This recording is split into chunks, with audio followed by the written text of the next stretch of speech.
is soveel meer as net boer op 'n plaas. Dit is 'n teoretiese vak.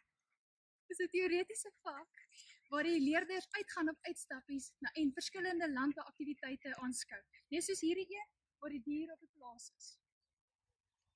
In landbouwetenskappe gaan julle grond, plant en dierwetenskappe behandel, asook landbouekonomie en omgewingsbestuur.